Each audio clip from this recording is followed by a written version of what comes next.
장 16절 시몬 베드로가 대답하여 이르되 주는 그리스도시요 살아계신 하나님의 아들이시니이다.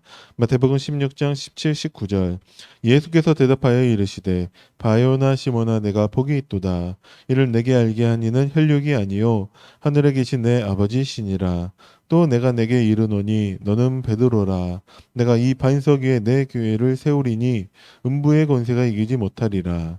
내가 천국 열쇠를 내게 주리니 내가 땅에서 무엇이든지 매면 하늘에서도 매일 것이요 내가 땅에서 무엇이든지 풀면 하늘에서도 풀리리라 하시고 마태복음 28장 18, 20절 예수께서 나와 말씀하여 이르시되 하늘과 땅의 모든 권세를 내게 주셨으니 그러므로 너희는 가서 모든 민족을 제자로 삼아 아버지와 아들과 성령의 이름으로 세례를 베풀고 내가 너희에게 분부한 모든 것을 가르쳐 지키게 하라. 볼지어다 내가 세상 끝날까지 너희와 항상 함께 있으리라 하시니라. 마가복음 10장 45절 인자가 온 것은 섬김을 받으려 함이 아니라 도리어 섬기려 하고 자기 목숨을 많은 사람의 대속물로 주려 함이니라.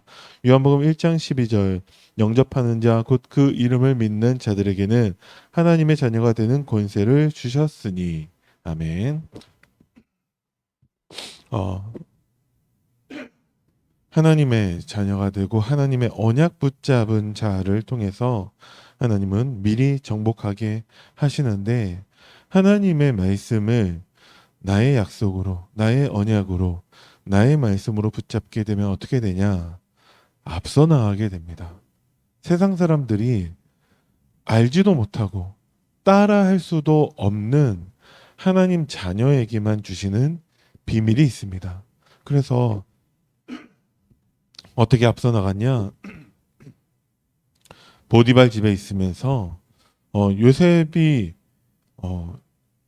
하는 모든 일, 요셉과 관련된 모든 것에 하나님이 복을 주십니다. 그렇게 미리 정복하는 것입니다. 세상에서의 정복은 뭔가 경쟁하고 싸우고 그렇게 해서 이겨야지만이 정복할 수 있는데 반드시 사상자가 나타납니다. 경쟁해서 내가 붙든지 아니면 내가 붙어야지 네가 떨어지는 예, 둘 중에 하나만 살아남는 그런 개념인데 하나님이 미리 정복하게 하시는 것은 모든 사람을 다 살립니다. 감옥에 가서도 요셉은 그곳에서 미리 정복을 누리는데 여호와께서 요셉과 함께 하심에 요셉은 형통한 자가 되어서 그곳에서 하나님이 답을 주게 하십니다. 왕 앞에 섰을 때에도 마찬가지라는 것이죠. 그 왕을 꺾고 요셉이 왕이 되었다라는 것이 아니라 요셉은 그 왕에게 하나님의 답을 전달하는 것입니다.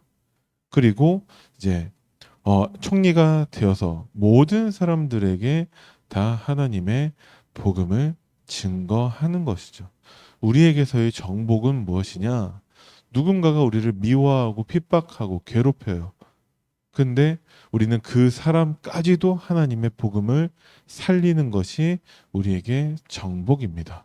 경쟁할 필요 없는 것이 하나님은 우리에게 그들을 앞서갈 수 있는 비밀을 주시는데 하나님의 말씀이 나의 것이 되는 것입니다.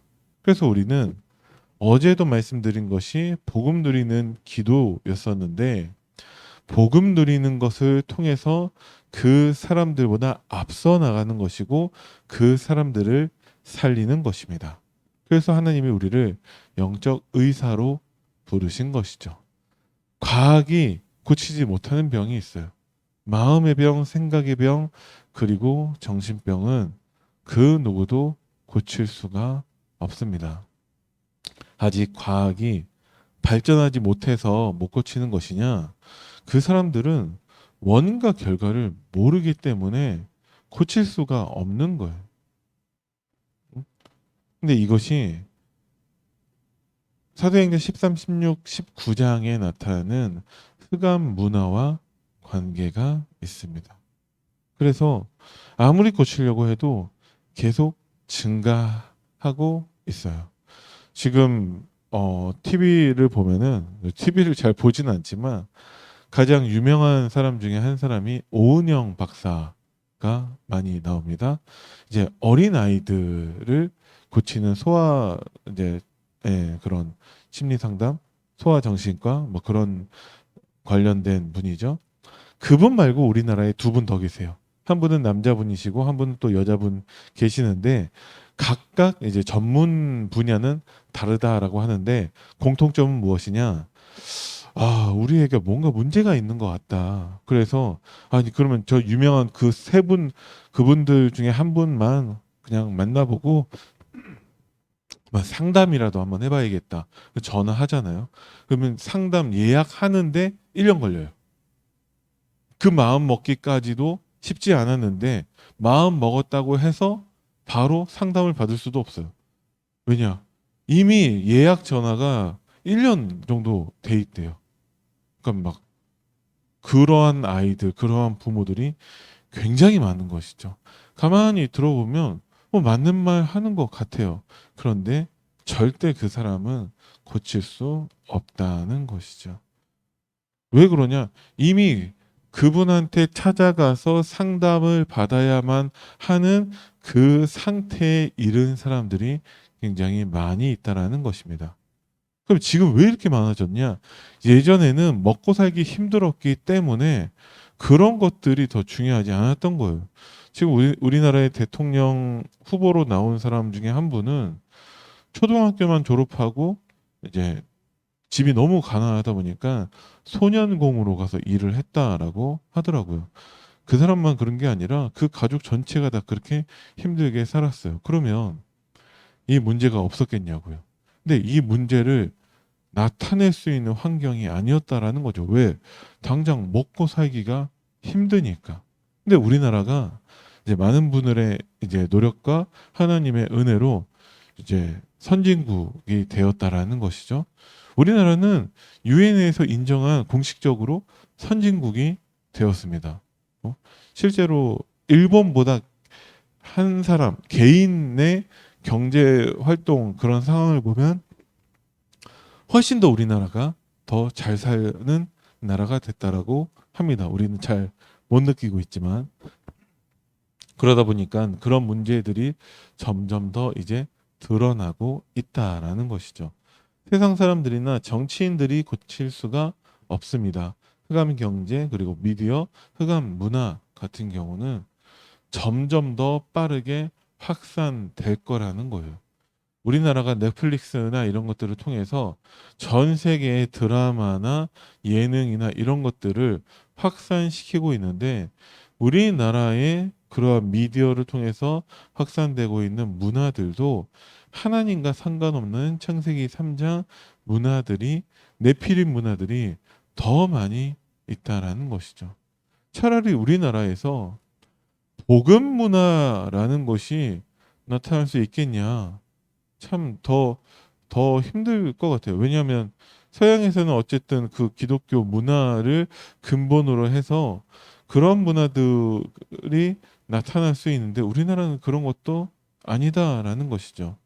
신과 함께라는 영화가 두 편 제작이 되었는데 우리나라 전통 사상과 관련된 그런 귀신 문화 등이 나오는 영화입니다. 그게 전국에서 또 세계적으로도 많이 인기를 끌었었죠. 자, 의사도 고칠 수 없고 과학도 고치지 못하고 하는 그 병들을 어떻게 고치냐? 하나님은 우리에게 말씀을 주시고 나의 말씀으로 붙잡게 하셨습니다. 그것만이 세상의 그 원인도 알지 못하는 병들을 고칠 수 있다라는 것이죠. 왜 그러냐?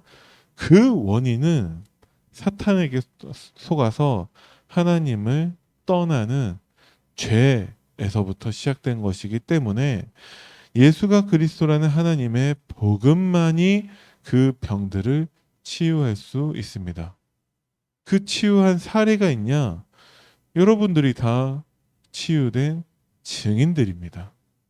저도 마찬가지라는 것이죠.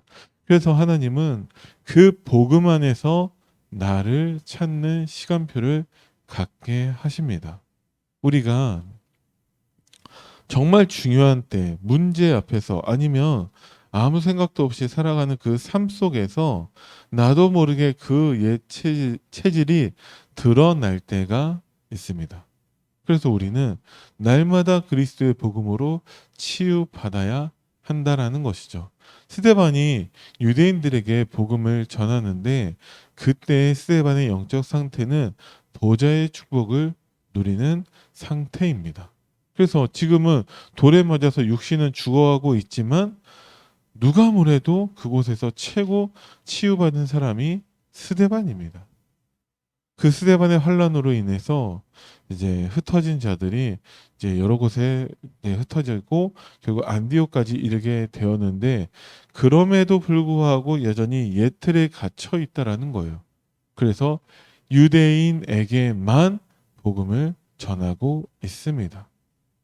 아직 치유되지 못한 사람들이 많이 있다는 것이죠. 그런데 몇 사람이 헬라인에게도 복음을 전했는데 하나님의 은혜가 임하고 하나님이 너무 기뻐하신 것이죠. 그곳에서 하나님이 수많은 제자들을 찾게 하시는데 그렇게 올바른 치유받은 사람들이 나아가서 예루살렘 교회에 기근이 왔을 때 그 예루살렘 교회에 부조를 하게 됩니다. 올바른 치유받은 사람들이고 나를 찾은 사람들이라는 것이죠. 그래서 우리가 정말 하나님의 말씀에 집중하지 않는다면 새신자보다 못한 영적 상태에 갇히게 될 수도 있습니다. 예전에 있었던 대전의 교회에서 그 교회의 첫 번째 렘넌트라고 자부하고 있는 렘넌트가 한 사람이 있었는데 충격적인 얘기를 들었어요. 자기가 왜 훈련을 받냐? 내가 우리 교회 첫 번째 렘넌트인데 저 렘넌트보다 내가 훈련을 못 받아서야 되겠냐? 이런 얘기를 하더라고요. 훈련받는 이유가 나보다 늦게 온 애들보다 좀 더 나으려고 훈련을 받는 거예요.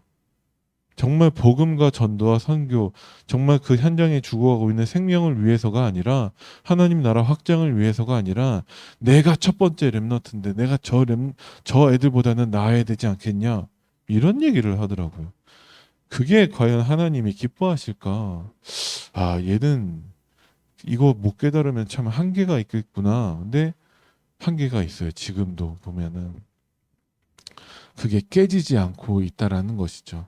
옛 틀에 갇혀 있다라는 것입니다. 그래서 나중된 자가 먼저 된다고 우리는 그런 게 기준이 돼서 안 되고 오늘도 우리는 그리스도의 복음 가지고 치유받아야 됩니다.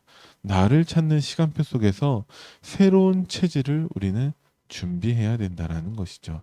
그것이 복음과 전도, 선교의 방향 맞추는 것입니다. 사도행전 13장에서 하나님 제자가 준비되었을 때 어떤 제자냐? 선교팀이죠. 하나님이 현장에 나아갔을 때 무속을 하나님이 치유하게 하십니다. 하나님께서 루디아를 만나게 하셨을 때 현장에서 점술가 여인을 치유하게 하시죠. 하나님이 야손을 만나고 하나님의 예비하신 제자들을 만났을 때 우상 숭배하는 그 문화를 치유하게 하십니다. 그러면 중요한 게 무엇이냐? 제자가 중요하다라는 것이죠. 어제 집중훈련 말씀을 봤는데 그 김성윤 목사님이 하신 그 기본 메시지 드디어 이제 11강 마지막을 어제 봤습니다. 이제 그것을 가지고 이제 주일날 또 메시지를 우리가 다시 보고 있죠. 마지막에 그분이 하시는 말씀이 자기는 누군가를 이렇게 잘해줘서 교회에 데려오려고 하는 마음이 없다고. 지금까지 누군가에게 내가 잘해준 적이 없다고. 왜? 자기는 무리 그런 사역을 하고 싶지 않다고. 제자 사역을 하고자 한다고. 사람이 누군가 잘해줘서 오는 거 그거 제자 아니라고 하면서 자기는 앞으로도 누군가에게 잘해줄 생각이 없다고. 제자 사역을 해야 된다. 왜? 제자 사역만이 현장에 죽어가고 있는 문화를 살릴 수 있습니다. 여러분들이 하나님이 제자로 부르신 것을 믿으시기 바랍니다. 그러면 준비를 해야겠죠. 제자로 부름 받았기 때문에 100% 가능성이 있습니다. 근데 가능성은 가능성일 뿐이에요. 프로야구를 좋아하는데 매년 이제 신인들이 들어오죠. 왜냐면 고등학교 졸업하거나 대학을 졸업한 친구들이 있으니까. 매년 신이 들어오면 역대급 신인이다. 근데 그 사람들마다 다 성공하냐? 아, 그렇다니까요. 성공하는 사람 별로 없어요. 역대급 신흥이고 100% 가능성이 있는데 진짜 스타 선수가 되는 사람은 별로 없습니다. 100%라고 할지라도 가능성일 뿐이에요. 그것을 우리는 실제로 만들어야 한다라는 것이죠. 하나님이 은혜를 주실 건데 똑같은 야곱의 아들들이고 똑같이 언약을 전달받았겠지만 형들과는 요셉은 달랐습니다. 그럼 요셉은 뭐가 달랐냐? 나의 말씀이 되었다라는 것이죠. 그게 나를 찾는 시간표이고 새로운 체질인 것입니다. 그렇게 우리가 정말 새로운 체질로 그 체질을 바꾸는 선교사가 되었을 때 어떻게 되냐? 보호자, 동역자, 책주인의 응답을 누릴 수 있다는 것이죠. 그러면 이 응답 누리려고 하지 마시고 나를 찾는 시간표를 가지시기 바랍니다. 오늘도 강단 말씀에 집중해서 나의 말씀이 되는 것입니다. 그러면 그 말씀 기도 전도가 편집 설계 디자인되어서 아니 또 편집 설계 디자인 이렇게 또 어렵습니까? 그럼 이거 다 지워버리고 말씀에 집중해서 나의 말씀이 된다면 여러분들은 파수꾼, 의사 또 그리스도의 대사의 역할을 감당할 수 있게 될 것입니다. 그래서 중요한 것은 하나님의 말씀을 나의 언약으로 붙잡는 것입니다. 말씀이 나에게 답이 될 때까지 우리는 집중하는 것입니다. 그래서 내가 치유받고 나를 통해서 현장에서 저 흑암 문화 가운데 있는 사람들이 치유받는 그 응답 누리는 오늘 하루 되기를 간절히 기도합니다. 살아계신 하나님 은혜를 감사드립니다. 우리가 나에게 주신 하나님의 말씀에 집중해서 하나님의 말씀이 나의 언약 되게 하시고 그 말씀이 나를 치유하고 그 말씀이 나를 통해서 전달되어서 현장의 흑암 문화 가운데 있는 사람들을 치유하는 귀중한 응답의 체험을 우리에게 허락하여 주옵소서. 감사를 드립니다. 우리 주 예수 그리스도 이름으로 기도드립니다. 아멘. 하늘에 계신 우리 아버지여 이름이 거룩히 여김을 받으시오며 나라의 마옵시며 뜻이 하늘에서 이루어진 것 같이 땅에서도 이루어지이다. 오늘날 우리에게 일용할 양식을 주옵시고 우리가 우리에게 죄 지은 자를 사하여 준 것 같이 우리의 죄를 사하여 주옵시고 우리를 시험에 들게 하지 마옵시며 다만 악에서 구하옵소서. 나라와 권세와 영광이 아버지께 영원히 있사옵나이다. 아멘.